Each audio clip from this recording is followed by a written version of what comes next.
Nous sommes chez un de mes clients dont la piscine a décidé de se transformer en mare aux canards. Si vous aussi vous avez assisté impuissant au verdissement inexorable de votre piscine, pas de panique, tout va rentrer dans l'ordre. Dans cette vidéo, je vous accompagne pas à pas pour que votre piscine redevienne plus belle que jamais. Vous n'avez pas besoin de prendre de notes, je vous mettrai un lien dans la description en dessous de la vidéo pour que vous puissiez télécharger gratuitement un document qui reprend en détail la procédure que je vais vous présenter. Bon alors, qu'est-ce qui s'est passé ici? Eh bien simplement, la pompe de mon client est tombée en panne et il ne s'en est pas rendu compte. Comme on a décidé de changer de modèle de pompe, j'ai dû modifier les raccords en PVC et le temps que la colle sèche, je n'ai pas pu la redémarrer tout de suite. Donc nous voici aujourd'hui, mardi, prêts à en découdre. Donc si vous voulez mettre des canards et des poissons rouges, vous savez quoi faire. Éteignez votre pompe une bonne semaine et on y est presque. On pourrait presque entendre les canards. Bon, trêve de plaisanterie, je suppose que votre projet, tout comme mon client, c'est pas de transformer votre piscine en mare à poissons. Alors, on s'y met.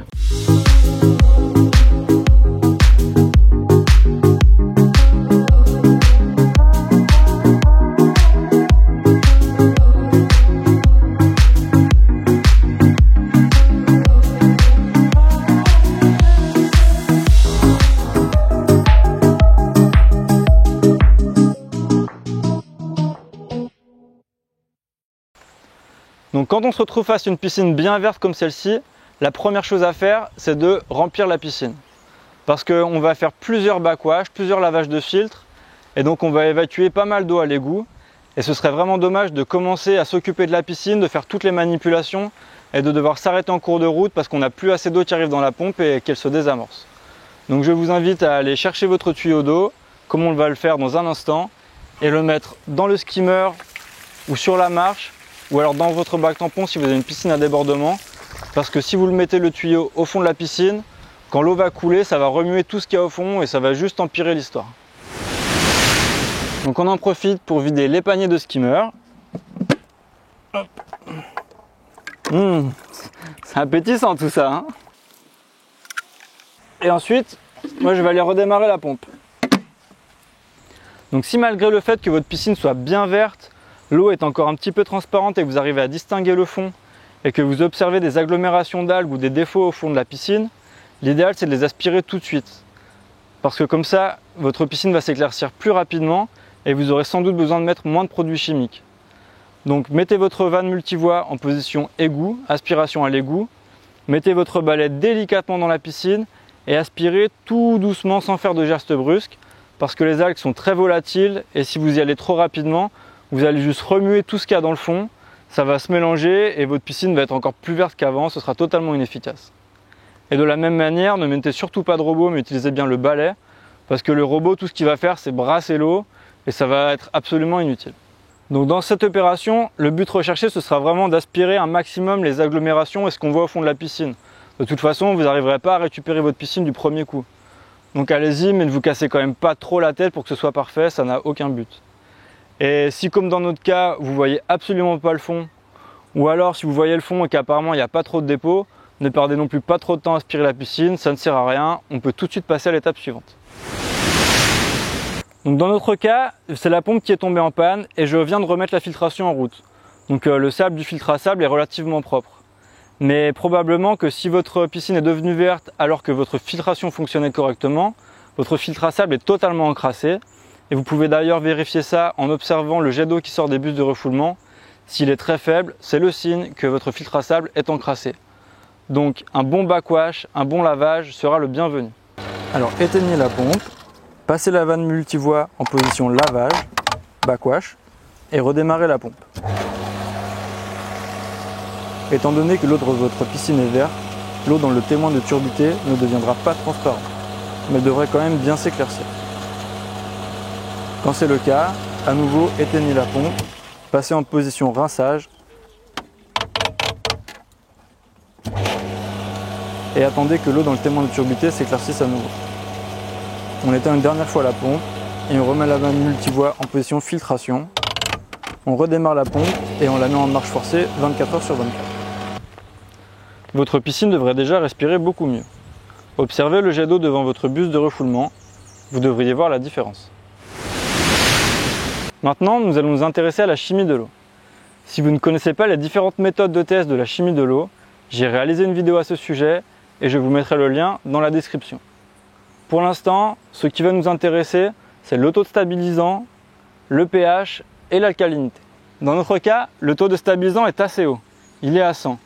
Mais comme je n'ai pas réussi à me procurer de réducteur de stabilisant et que je n'ai pas envie d'annoncer à mon client que je vais vider la moitié de sa piscine, nous allons utiliser du chlore-choc non stabilisé.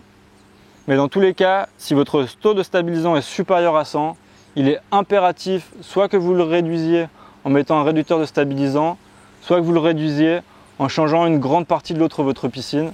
Sinon, tous les traitements seront totalement inefficaces. Donc l'alcalinité est à environ 40, donc on va l'augmenter un petit peu. Pas de surprise, le chlore est à 0 et le pH, oulala, il est quasiment à 9. Donc là, même pas de regret pour les poissons, à mon avis, ils n'auraient pas survécu longtemps dans l'eau. Bon alors, j'utilise mes tableaux magiques. Donc on va d'abord corriger l'alcalinité.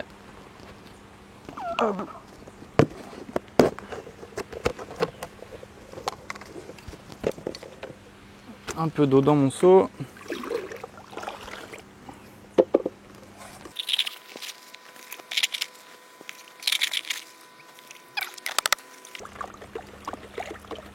On touille bien pour que ça se mélange plus rapidement. Et on verse ça directement devant la buse de refoulement.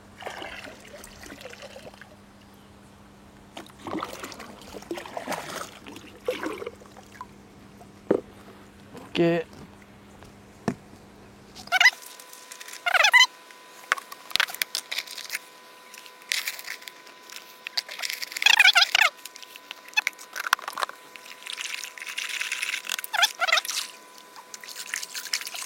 Et voilà.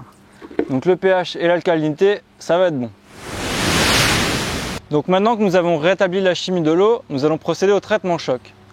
Dans le cas d'une piscine au chlore ou d'une piscine au sel comme celle-ci, nous allons utiliser du chlore choc. Mais comme nous l'avons vu, le taux de stabilisant dans cette piscine est un petit peu élevé, donc nous allons utiliser de l'hypochlorite de calcium, ce qui est simplement du chlore choc non stabilisé. Si votre taux de stabilisant dans la piscine est assez bas, utilisez des chlore choc, c'est tout aussi efficace et ça vous coûtera beaucoup moins cher. Si vous avez une piscine au brome, vous pouvez utiliser de l'activateur de brome ou alors du chlore choc non stabilisé. Et je précise bien non stabilisé car le stabilisant inhibe l'action antibactérienne du brome. Et si vous avez une piscine à l'oxygène actif, vous pouvez utiliser un traitement choc à l'oxygène actif. En général, on vous vendra du peroxyde d'hydrogène.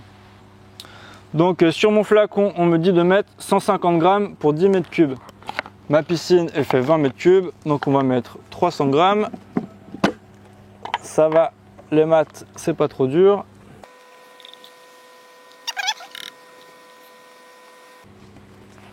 Et voilà. Donc que ce soit pour le chlore choc stabilisé ou non stabilisé, on le verse toujours directement dans le skimmer parce que comme ça, il va se loger dans le sable du filtre à sable et toute l'eau de la piscine qui va être aspirée va passer par le filtre à sable et va se désinfecter au fur et à mesure. Donc maintenant qu'on a mis les traitements choc pour tuer les algues, on va mettre du flottulant, ce qui va permettre aux particules de s'agglomérer entre elles et d'être retenues par la filtration. Parce que ce qui va se passer, c'est que si on ne met pas le flottulant, la piscine va s'éclaircir, elle ne sera plus verte, mais l'eau sera très trouble et toute blanche. Donc le flottulant, ça sert que les particules qui soient en flottaison dans l'eau s'agglomèrent entre elles et soient retenues dans le filtre à sable pour que l'eau soit bien claire et limpide. Donc là, on me dit de mettre 0,2 litres pour 10 mètres cubes. Donc 20 mètres cubes la piscine. 1. Et hop là, 400 ml dans le skimmer et on est bon. Et voilà, c'est fini pour aujourd'hui. Nous n'avons plus qu'à laisser les produits agir. Et d'ailleurs, on voit que l'eau a déjà bien commencé à s'éclaircir. N'oubliez pas de vous mettre un rappel pour éteindre l'eau que nous avons ouverte tout à l'heure, sinon la piscine va se remplir toute la nuit. Et maintenant, c'est l'heure du bilan. Donc qu'est-ce que nous avons fait? Nous avons rincé le filtre à sable, nous avons aspiré les dépôts qui étaient au fond du bassin, nous avons corrigé la chimie de l'eau et fait un traitement choc pour tuer les algues. Nous avons ensuite mis du flocculant pour agglomérer les particules qui sont en flottaison dans l'eau et pour qu'elles se déposent au fond du bassin. Donc je vous donne rendez-vous demain. L'eau devrait être bien éclaircie. Toutes les particules qui étaient en flottabilité dans l'eau devraient être au fond du bassin. Et a priori, on aura juste à passer un petit coup de balai, revérifier la chimie et tout devrait être correct. Nous sommes de retour devant la piscine de mon client. Hier, nous sommes passés, nous avons mis les produits, il était environ 16 h. Aujourd'hui, il est 10 h, donc il est environ 18 h que nous avons mis les produits et ils ont déjà bien fait leur travail. Donc aujourd'hui, nous allons refaire plus ou moins la même procédure, mais ça devrait aller beaucoup plus vite. Donc nous allons commencer par aspirer. Je vais mettre mon balai dans l'eau très délicatement et on va aspirer très doucement pour éviter de remuer ce qu'il y a au fond et parce que sinon l'eau risque de se troubler. Donc c'est parti. Pour l'instant, j'ai fermé les vannes, j'ai juste ouvert la vanne de la prise balai. Et une fois que le balai sera dans l'eau, je vais aller mettre la vanne multivoie en position égout.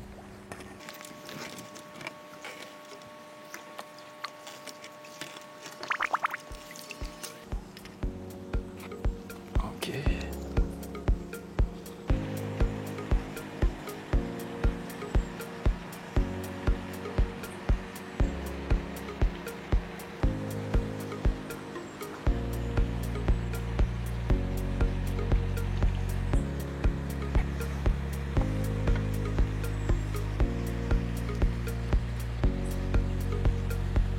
Puisqu'on a aspiré à l'égout, on a encore perdu pas mal d'eau, donc j'ai remis le tuyau d'eau dans la piscine et je vais finir de frotter les parois avec ma petite brosse.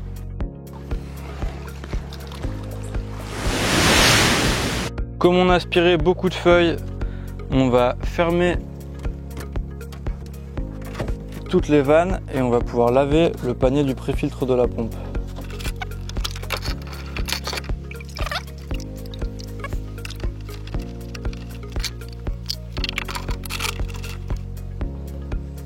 Et maintenant, on va faire un lavage du filtre à sable.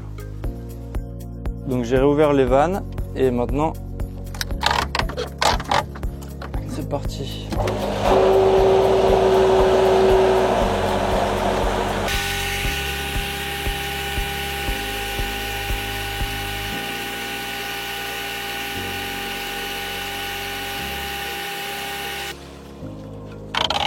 Hop, on rince.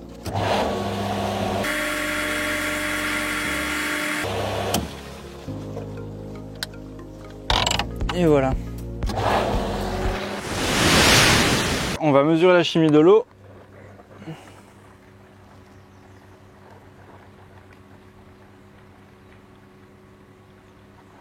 Bon, on est plutôt pas mal, on a bien travaillé hier. Comme l'eau est encore trouble, parce que là, avec ce qu'on a refrotté des parois, etc., on va remettre du flocculant pour que ça s'agglomère bien et que ça reste dans la filtration. Hop, comme hier.